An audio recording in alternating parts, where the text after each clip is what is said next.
Okay, welcome. Let's turn the desktop audio on. Hello, welcome back to the Yawning Portal Tavern. Welcome back to the Forge of Fury.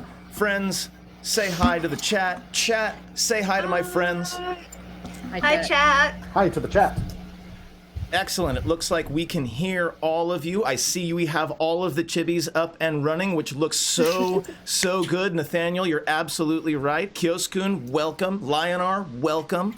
Hybane, welcome. Great to see all of you. Great to have you in chat.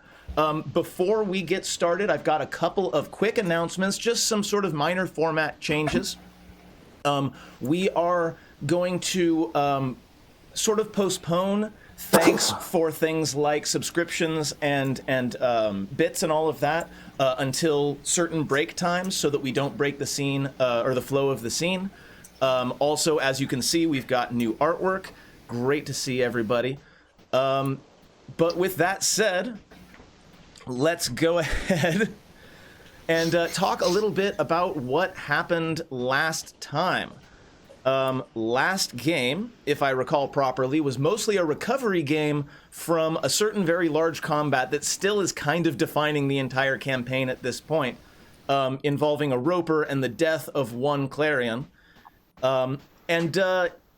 So the first little bit was some arguments happening, and there was an amazing comic drawn by our very own Olivia. And then we had some chats. There was definitely some arguments and some catharsis. And then, I believe, if I recall properly, you went to visit a sort of makeshift dwarven sepulcher, a burial ground that, unfortunately, given your knowledge of the religion of dwarves, was not filled with very many of the bodies of the dead. You had some moments of contemplation, and then you heard a battering ram going down or a battering ram being used against the iron door that leads, you assumed, into the Forge of Fury.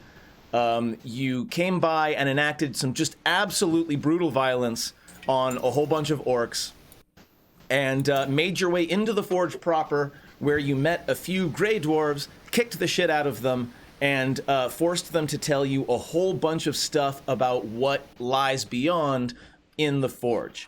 And we're going to talk a little bit more about that when we get into the table. But first, as always, I'm sure that my very quick rundown missed a lot of very key details. So we're going to go ahead and go around and ask each of the players to go ahead and fill in one or two of the details that I missed. And today, I think we're going to start with Olivia. Okay. Yeah. So it was Charlotte's idea in particular to go check out the burial ground. She's kind of I don't know how much Kreitha has studied Dwarven history, but she's kind of the academic of the group, and so she was fascinated by the names and the conventions and the fact that it matched the time period that we suppose the Forge of Fury is from. And so that was a cool little getting to let her nerd flag fly a little bit for Charlotte. And then she got to cast Lightning Bolt on a bunch of orcs, and that was also really cool. Twice. Let's go to Jeff next. What's a detail that I missed in my description of the last game? Well, I got to find out what an acid ball looks like. That was neat, and some orcs did too. For a moment, for just an instant, they got to see what it looked like, and then they were skeletonized. Yeah. So I thought that was neat, but but that's just some flexing of the new power that felt good. Level 5 is a really big jump in power, and I think that particular encounter really showcased the jump in power between 4 and 5, and I thought it went really well. Em, what is a detail from the previous game that I missed? We intimidated the ever-living crap out of, a whole bunch of people, including some gray dwarves, but not limited to some gray dwarves. That's absolutely true. And Jen, I'm thinking about something very specific that I neglected to mention that I think Kreitha would be very interested to talk about. What is another detail that I missed from last game?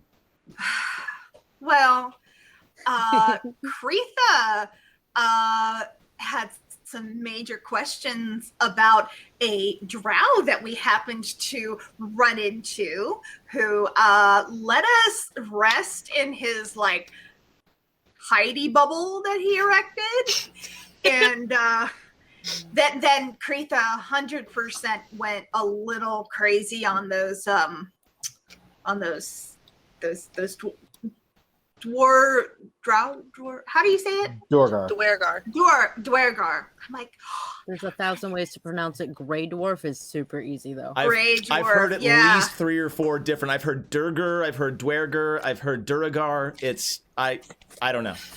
It's only yeah. So Depends on if you're from Jersey or not. they were a bit insulting, and Kretha wasn't having it. One other thing that I neglected to mention was the triggering of another trap. This time, like after you had all noticed the thing that shows you it's a trap and then failed the hell out of your intelligence rolls to tell, and then triggered the trap, as this party seems want to do. Em, what's up? To be fair, we saw scratches in the ground, or more specifically, Kretha saw scratches in the ground. Lore was like, on the other side of the room, was like, is it probably from the axes? And then nothing, and then that was it. No, I failed. I Everyone failed look.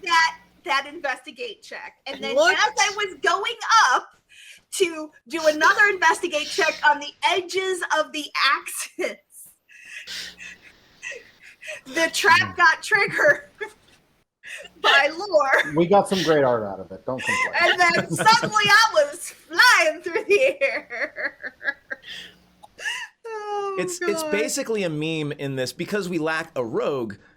This party has triggered just so many traps, but in this case, you're right. Lore noticed the marks of the trap and then just terrible dice Lore rolls. did not notice the marks of the trap. Oh no, We I'm have sorry. done just as bad with Kretha did. Rogue. Okay. I was gonna say, even when we had a rogue, we weren't exactly not triggering traps.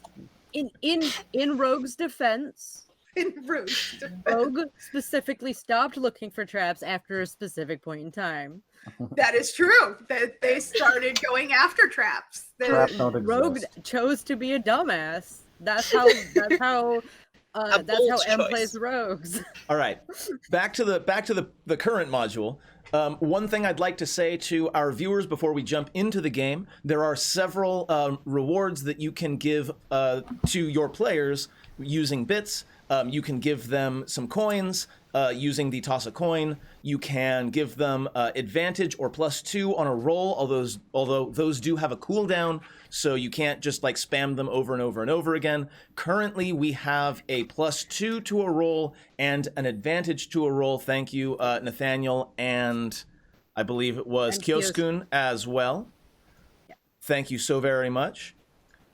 With that said, once again, we are going to try to go ahead and sort of save thanks for things that folks give us, or donations, or subs, that sort of thing. We're going to try to save that to specified times between scenes or during breaks.